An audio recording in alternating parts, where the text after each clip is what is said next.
અને એવું એનાથી વિશેષ તમને વાત કરું તો ભાઈ, જ્યારે હું આવતો તો સ્ત્રીઓની રક્ષાની જવાબદારી મને ભગવાન કૃષ્ણે સોંપેલી, અને પડે છે કે આ યુદ્ધ જે જીત્યા ને આપણે કૃષ્ણ સાથે હતા એટલે.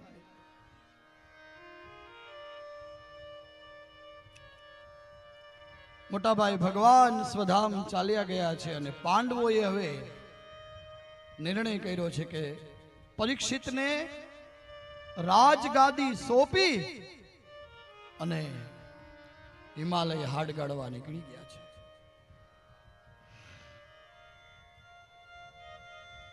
એક પછી એક દ્વાર ખુલતા જાય છે. કથા એવી આવે છે, સૌ કોઈએ પ્રાણ ત્યાગ્યા છે. દ્રૌપદી, 4 પાંડવો,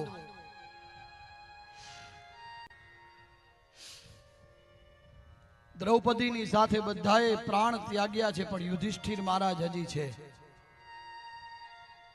અને યુધિષ્ઠિર મહારાજને નર્કનો રસ્તો, એટલે આપણી ભાષામાં નર્ક,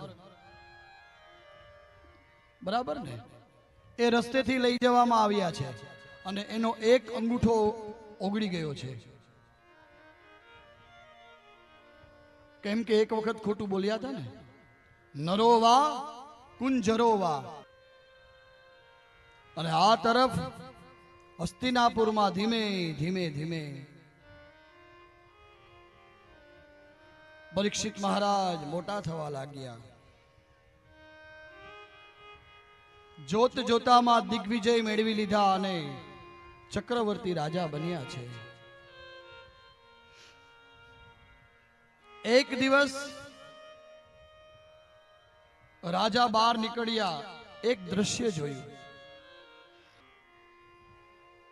એક કાળો પુરુષ એક બળદના પગ ઉપર ચાબુક મારી રહ્યો છે. અને આ કાળો પુરુષ કોણ? કાલે શું કીધું તું આપણે? કોણ જાણી શકે કાળને રે, સવાર જાણી શકે કાળને, સવાર કાળ કેવું થશે.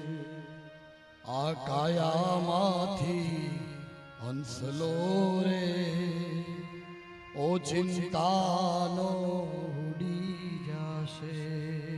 આ કાયામાંથી હંસલો રે, ઓ ચિંતાનો ઉડી જશે. આ કાળો પુરુષ છે, બળદના પગમાં ચાબુક મારી રહ્યો છે, ચાબુક મારી રહ્યો છે, ચાબુક મારી રહ્યો છે. ને કાળો પુરુષ બીજો કોઈ નહીં, આ કલી.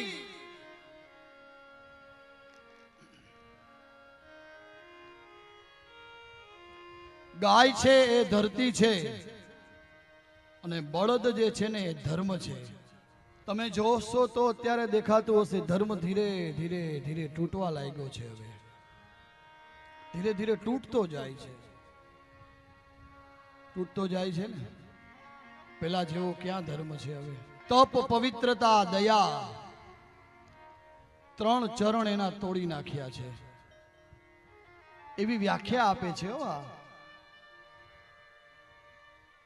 અને સત્ય છે ને, 4થું ચરણ છે, એ બાકી રહ્યો. હવે મહારાજે કીધું, તું કોણ? જઈને પૂછ્યું તો કે મહારાજ, હવે ગાદી ખાલી કરો, મારો સમય આવી ગયો છે.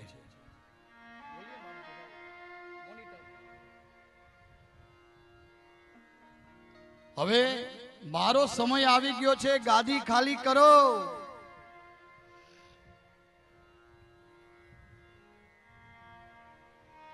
પણ છતાંય પરીક્ષિત મહારાજે એક કલી ઉપર વિજય મેળવ્યો. ત્યાં પૂછ્યું, તું મને ક્યાંય સ્થાન મળે એવું લાગતું નથી, ક્યાંક તો મને આપો. કેમ કે જ્યાં સુધી નજર કરીએ છીએ ત્યાં સુધી તમારું જ રાજ્ય છે.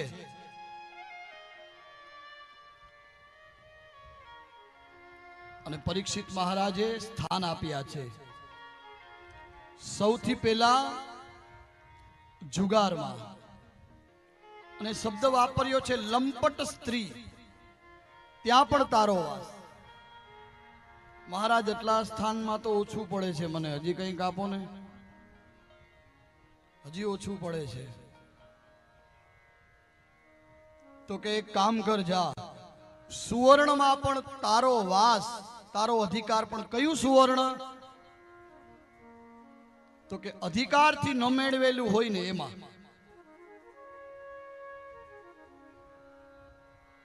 અને કલી છે રાજી થઈ ગયો, હવે આપણું કામ થઈ જશે. અને બસ થોડો સમય વીતતા શું બન્યું ખબર છે? એકદા ધનરુદમ્ય વિચરન મૃગયામ વને, મૃગાનનુગત શ્રાંત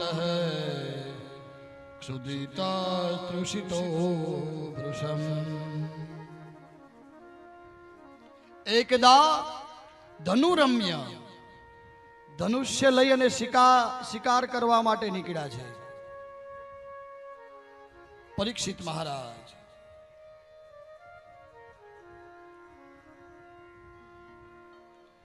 અને એ દિવસે જે મુકુટ પહેરેલો છે એને હણી અને પછી લીધું ને. અને આમે કલીએ કીધું હતું ને કે ભાઈ અનિતિથી લીધેલું જે અધિકાર નથી એ સોનું હશે, એમાં મારો અધિકાર, એમાં મારો વાસ.